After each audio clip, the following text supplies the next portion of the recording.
Vikram nervous होकर कहता है, सिर्फ तुम ही नहीं हो जिसकी शक्तियां सुहानी कंट्रोल कर सकती हैं। वो अनजाने में ही अपने आसपास हर इंसान की शक्तियों पर अपना प्रभाव डालती हैं और शायद उन्हें कंट्रोल भी कर सकती हैं।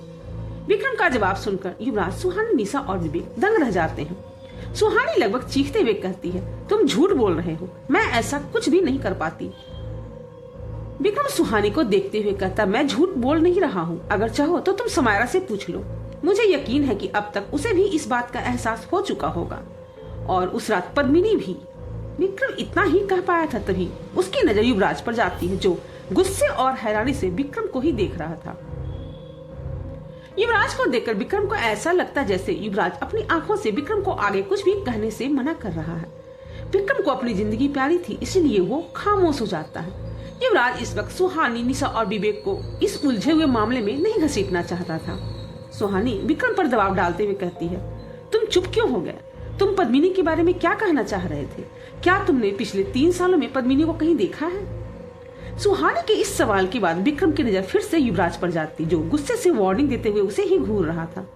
विक्रम युवराज से डरते हुए कहता, इससे आगे मुझे कुछ भी नहीं पता।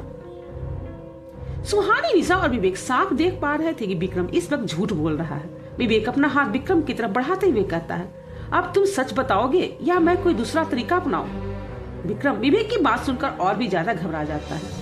अब उसके एक तरफ कुआं था तो दूसरी तरफ खाई। विक्रम कुछ कहने ही वाला होता है तभी युवराज बाकी लोगों से कहता है, अभी इन सब बातों का वक्त नहीं है। समायरा अभी ठीक नहीं, हमें उसे लेकर अपने घर जाना होगा, इसके बाद हम विक्रम से बात करेंगे। युवराज की बात सुनकर सभी समायरा की तरफ देखते हैं, जो कि जमीन पर बेहोश पड़ी थी। वो विक्रम से सच जानना तो चाहते थे, लेकिन उन्हें युवराज की बात भी सही लग रही थी। अभी समायरा की तबीयत उनकी पहली प्रायोरिटी थी।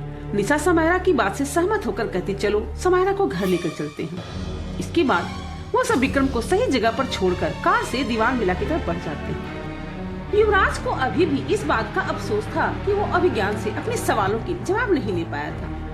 उस पर से विक्रम की बात याद करके उसके मन में 1000 सवाल आ रहे थे। वो बार बार यही सोच रहा था कि आखिर सुहानी दूसरों की शक्तियों को कैसे कंट्रोल कर पाती है। यही सवाल विवेक और सुहानी के दिमाग में भी चल रहा था। कार में बैठे सभी लोग इस वक्त बहुत परेशान थे, सिवाय निशा के। निशा अब बहुत खुश और एक्साइटेड लग रही थी। उसकी आंखों के सामने इस वक्त वही सीन चल रहा था जब उसने अभिज्ञान की तरफ एक पंच मारा था और उसके छूते ही अभिज्ञान कमजोर पड़ गया था। निशा ये सब सोचकर बहुत खुश थी। अब उसके पास भी सुपर पावर्स हैं। उसने अब तक अपना compare wonder woman, Scarlet Witch, captain Marvels और पता नहीं कितनी सुपर वुमेन्स के साथ कर लिया था। उसके मन की एक्साइटमेंट उसके चेहरे पर साफ दिखाई दे रही थी। निशा एक नजर कार के अंदर बैठे सभी लोगों को देखकर अपने मन में कहती है, ये लोग मुझे बहुत अंडर एस्टिमेट करते हैं ना। अब ये देखेंगे कि असली सुपर ह्यूमन क्या होता है। भगवान को भी समझ में आ गया होगा कि इन लोगों से कुछ नहीं होने वाला है, इसीलिए उन्होंने मुझे सुपर पावर्स दे दिए। आज कोई भी उस अभिज्ञान के सामने टिक तक नहीं पा रहा था और सिर्फ मैंने एक पंच मारकर उसके सिट्टी पिट्टी गुम कर दी। निशा अपने इन्हीं ख्यालों में खोई हुई थी। तभी कार अचानक से रुकती है और निशा का ध्यान टूट जाता है। वो कार दीवान मिला के अंदर आ चुकी थी। सभी कार से बाहर आ जाते हैं। समायरा अभी भी बेहोश थी। युवराज उसे गोद में उठाकर घर के अंदर आता है। युवराज गेस्ट रूम में जाकर समायरा को बेड पर लिटा देता है। निशा, सुहानी और विवेक भी गेस्ट रूम में आ जाते हैं। वो सब परेशान होकर समायरा को ही देख रहे थे। कमजोरी की वजह से उसका चेहरा पूरा पीला पड़ गया था। विवेक समायरा की फिक्र करते हुए कहता, युवराज सर, समायरा को क्या हुआ है? इन्हें अब तक होश क्यों नहीं आया? युवराज समायरा को देखकर कहता है, उस प्रेत ने समायरा की जान लेने के लिए पूरी ताकत से उस पर अटैक किया था।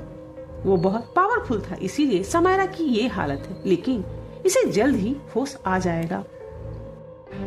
अर्नब अभी इतना ही कह पाया था, तभी उस रूम का दरवाजा खुलता है और अर्नब रूम के अंदर आ जाता है।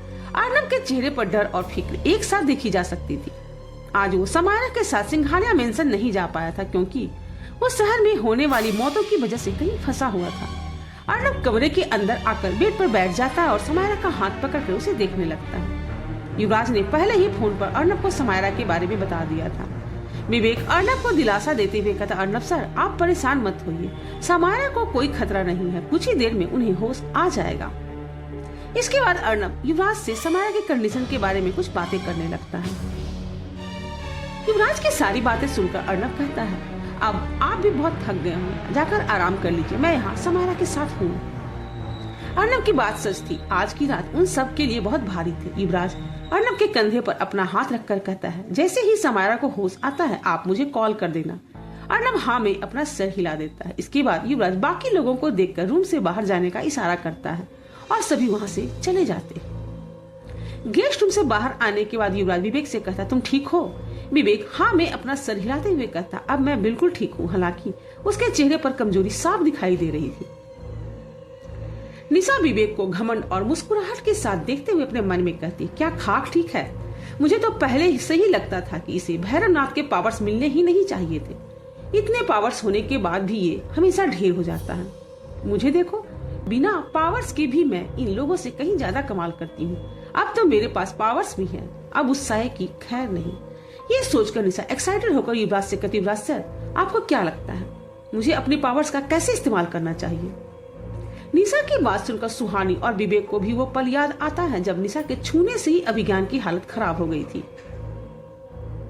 सुहानी भी युवराज को सवालिया नजरों से देखते हुए कहती, हाँ युवराज सर, निशा के पास कैसे पावर्स आ गए? विवेक भी क्यूरियस होकर युवराज को ही देख रहा था। निशा मुस्कुराकर युवराज को देखते हुए अपने मन में कहती, क्योंकि भगवान को समझ में आ गया था कि तुम नालायकों से कुछ नहीं होने वाला। युवराज बिना किसी एक्सप्रेशन के कहता है, निशा के पास कोई भी पावर नहीं है। युवराज की बात सुनकर निशा की मुस्कुराहट गुस्से और हैरानी में बदल जाती है, जबकि विवेक और सुहानी सिर्फ हैरान थे। निशा हड़बड़ाते हुए कहती, ऐसा कैसे हो सकता है? अगर मेरे अंदर पावर्स है ही नहीं तो मैंने एक ही पंच में अभिज्ञान को फ्लैट कैसे कर दिया? युवराज निशा के गले की तरफ इशारा करते हुए कहता, इसकी वजह से। युवराज की बात सुनकर सभी की नजर निशा के गले के रुद्राक्ष पर जाती है। सुहानी और विवेक अब सारी बातें समझ जाते हैं, लेकिन निशा ये बात मानने के लिए तैयार नहीं थी कि उसके पास सुपर पावर्स नहीं है। निशा उस रुद्राक्ष को पकड़कर बौखलाहट के साथ कहती, युवराज सर इसकी वजह से क्या हुआ है? युवराज निशा को एक्सप्लेन करते हुए कहता है, हर रुद्राक्ष की एक एनर्जी होती है। तुमने इसे पिछले 4 सालों से पहना हुआ है, जिसकी वजह से इसकी एनर्जी अब तुम्हारे अंदर भी है, जो तुम्हें सिर्फ प्रोटेक्ट करती है। जब तुमने अभिज्ञान को छुआ था तो इस रुद्राक्ष की इसी एनर्जी की वजह से वो कुछ देर के लिए अनस्टेबल हो गया था। निशा युवराज की बात को नकारते हुए कहती, नहीं युवराज सर, ऐसा नहीं हो सकता। युवराज बिना कुछ कहे वहाँ से चला जाता है। निशा का चेहरा अब बुरी तरह से उतर गया था। उसका एवेंजर बनने का सपना जो टूट गया था। विवेक और सुहानी को निशा की इस नादानी पर हंसी आ रही थी। विवेक निशा के दोनों गालों को खींचते हुए उससे कहता, तुम परेशान क्यों हो रही हो? तुम बिना पावर्स के भी वो सब कर सकती है जो कोई पावर्स के साथ भी नहीं कर सकता। निशा उदास होकर कहती, लेकिन मुझे भी तुम लोगों की तरह सुपर पावर्स चाहिए। विवेक निशा को उदास देखकर उसे हक करते हुए कहता है, पावर्स मेरे पास हो या तुम्हारे पास, इससे क्या ही फर्क पड़ता है? निशा दुखी होकर बस हाँ में जवाब देती है। सुहानी निशा और विवेक को इस तरह से देखकर उन्हें डिस्टर्ब नहीं करती और वहां से चली जाती है। सुहानी अपने रूम के अंदर आ जाती। अंदर आकर वो देखती कि युवराज बेड पर बैठे हुए कुछ सोच रहा था। सुहानी भी जाकर बेड पर बैठ जाती और युवराज से कहती, युवराज सर अभिज्ञान तो बहुत पावरफुल था ना, तो फिर आपने उसे कंट्रोल कैसे किया? युवराज कुछ सोचते हुए कहता, पता नहीं। युवराज का जवाब सुनकर सुहानी कंफ्यूज हो जाती है। युवराज आगे कहता है, पहले मुझे लगता था कि मेरे पावर्स मेरे ब्रेन से कंट्रोल होते हैं और यही सोचकर मैंने हमेशा अपने दिमाग से इतनी सारी शक्तियों को कंट्रोल करने की कोशिश करता था। लेकिन पिछले कुछ दिनों से मुझे समझ में आ रहा है कि मेरे पावर्स मेरे ब्रेन से नहीं, मेरे इमोशन से कंट्रोल होते हैं। तुम मेरी शक्तियों को कैसे कंट्रोल कर पाती ये तो मैं नहीं जानता, लेकिन तुम्हारे साथ होने पर मेरे इमोशंस बैलेंस्ड होते हैं। शायद इसी वजह से मैं अपनी शक्तियों का सही इस्तेमाल कर पाता हूँ। युवराज की बात को सुनकर सुहानी थोड़ा नर्वस हो जाती है और अपनी नजरें झुका लेती है। ये देखकर युवराज सुहानी के पास आकर उसे बड़े प्यार से देखते हुए कहता है, अब तुम उससे हमेशा के लिए आजाद हो चुकी हो। सुहानी कुछ नहीं कहती, बस हाँ में अपना सर हिला देती है। वो अभी युवराज को हक तो करना चाह रही थी, लेकिन उसे अभी युवराज से थोड़ा और नाराज रहना था, इसीलिए वो खुद को कंट्रोल कर लेती है। दूसरी तरफ समायरा अभी भी बेहोश थी और अर्नब उसके पास बैठे हुए उसका हाथ थामकर उसे ही देख रहा था। तभी समायरा अचानक से घबराते हुए उठकर बैठ जाती और बेचैनी से इधर उधर देखने लगती है। समायरा को आखिरी बात जो याद थी वो ये थे कि वो प्रेत आजाद हो गया था और विवेक घायल होकर जमीन पर पड़ा था। अर्नब समायरा की ये हालत देखकर थोड़ा डर जाता है और उसे संभालने की कोशिश करते हुए कहता है, समायरा सब ठीक है, तुम बिल्कुल सेफ हो। लेकिन समायरा का दिमाग अभी तक उस सिचुएशन से बाहर नहीं आया था। उसे कुछ समझ नहीं आ रहा था कि वो कहाँ है और बाकी सब लोग चले कहाँ गए जो सिंघानिया मेंशन में उसके साथ थे। क्या उस प्रेत ने सबको मार दिया? यही बातें समायरा की बेचैनी को और भी ज्यादा बढ़ा रही थी।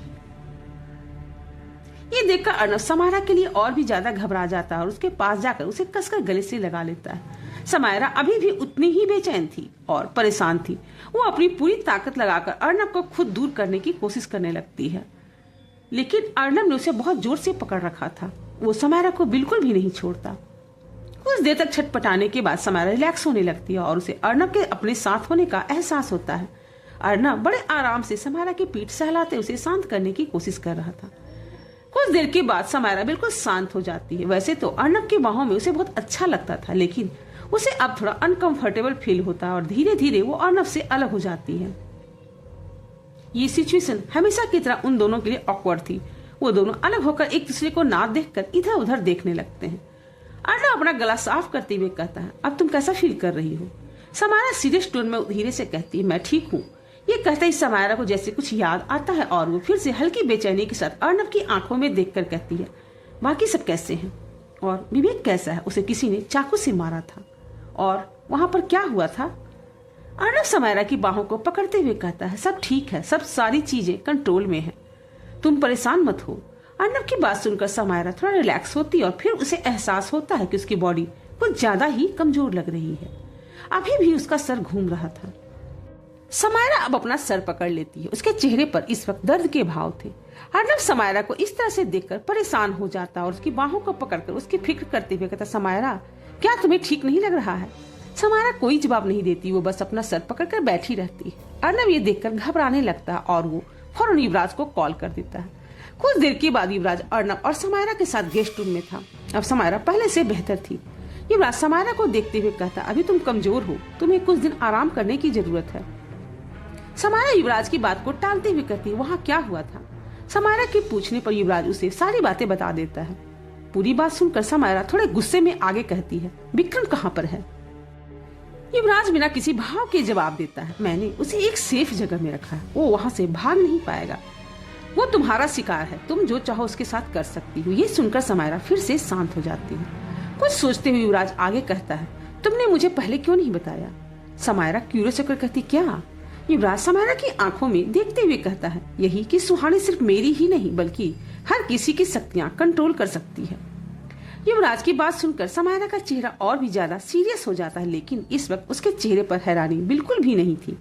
वहीं समायरा से अलग अर्नब कुछ हैरानी से एक बार युवराज को तो एक बार समायरा को देख रहा था। कुछ देर तक जब युवराज और समायरा दोनों ही कुछ नहीं कहते तो अर्नब इरिटेट होकर कहता है, तुम दोनों पहले ही बता दो कि और कितने टाइम तक साइलेंट मोड में रहने वाले हो, मैं उसके बाद आता हूँ। समायरा अब तक इसलिए कुछ नहीं कह रही थी क्योंकि उसे समझ नहीं आ रहा था कि वो अपनी बात को कैसे समझाए। कुछ सोचते हुए समायरा युवराज से कहती है, क्या तुम्हें ये बात विक्रम ने बताई? युवराज समायरा के सवाल का जवाब नहीं देता, लेकिन उसकी नजरें अभी भी समायरा पर ही थी। युवराज की इस खामोशी को उसकी हाँ समझकर समायरा आगे कहती है, ऐसा नहीं है कि मैं ये तुमसे बात छुपाना चाहती थी, मुझे अब तक इस बात का सिर्फ अंदाजा ही था और मैं बिना श्योर हुए पूरे यकीन के साथ तुमसे ये नहीं कह सकती थी। अर्नब अभी काफी कंफ्यूज लग रहा था। वो समायरा से कहता, लेकिन सुहानी ऐसा कैसे कर सकती है? तुमने तो कहा था कि उसके पास पावर्स नहीं है। समायरा कहती, बेशक उसके पास पावर्स नहीं है, लेकिन विक्रम के भी ये कहने के बाद अब मुझे पूरा यकीन हो चुका है कि सुहानी ऐसा कर सकती है। पहले मुझे लगता था कि सुहानी सिर्फ युवराज की शक्तियों पर अपना असर डालती है, लेकिन वापस आने के बाद जब मैं विवेक से मिली तो मुझे शक होने लगा था कि सुहानी और भी लोगों की शक्तियों को इफेक्ट करती है। अर्नब क्यूरियस होकर कहता है, विवेक से इसका क्या रिलेशन है? समायरा एक गहरी सांस लेकर आगे कहती है, भैरवनाथ को मारने के बाद विवेक को उसकी शक्तियां तो मिल गई, लेकिन एक मृत्युंजय साधक को मारने की वजह से उसे एक श्राप भी लग गया था। उस श्राप की वजह से विवेक को अब तक मर जाना चाहिए था। मुझे नहीं लगा था कि जब तक मैं शिमला वापस आऊंगी मुझे विवेक जिंदा मिलेगा। अर्नब और युवराज ध्यान से समायरा की सारी बातें सुन रहे थे। समायरा अब आगे कहती है, वापस आने के बाद जब मैं विवेक से मिली तब मैं बेहद हैरान थी।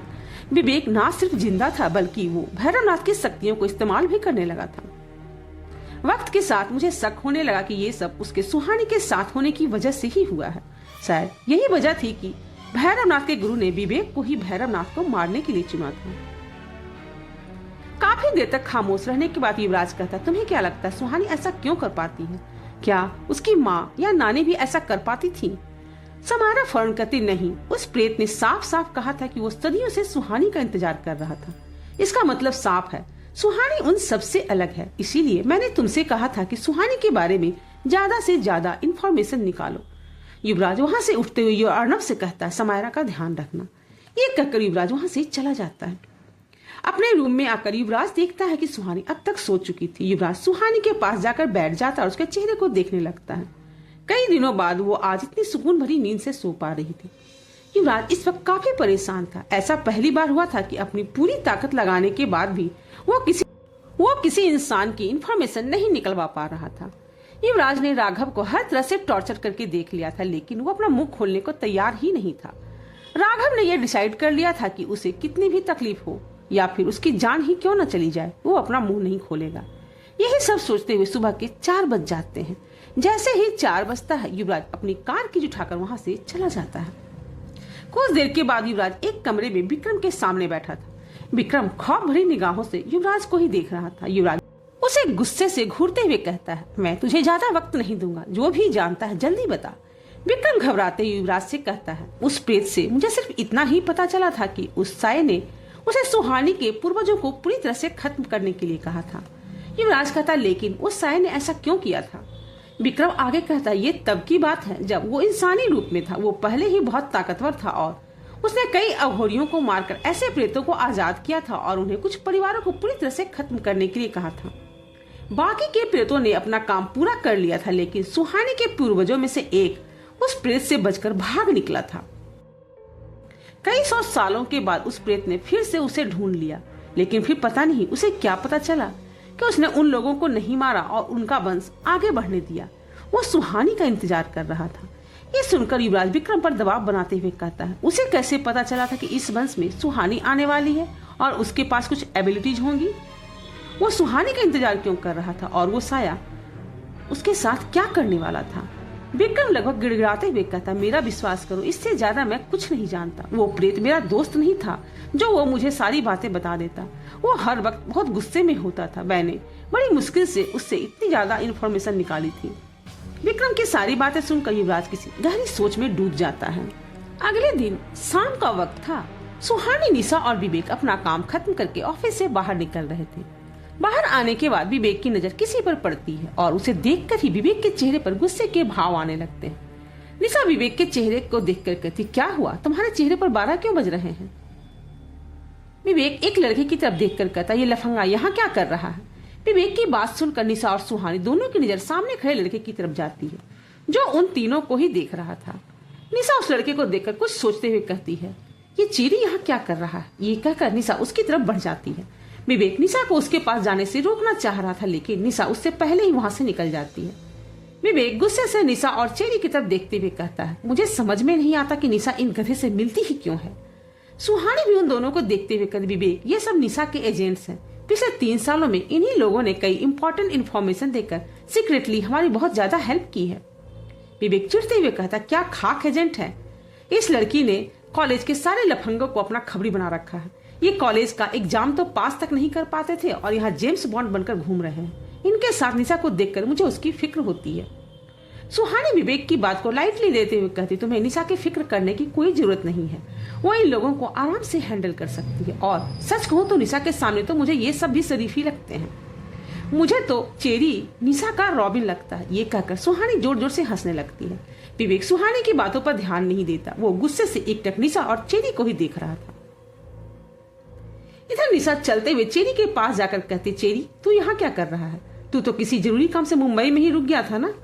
चेरी पूरे कॉन्फिडेंस के साथ कहता, हाँ, और मेरा वो काम हो भी गया। अगर तुझे पता चलेगा कि मुझे वहां क्या मिला है तो तुझे भरोसा नहीं होगा।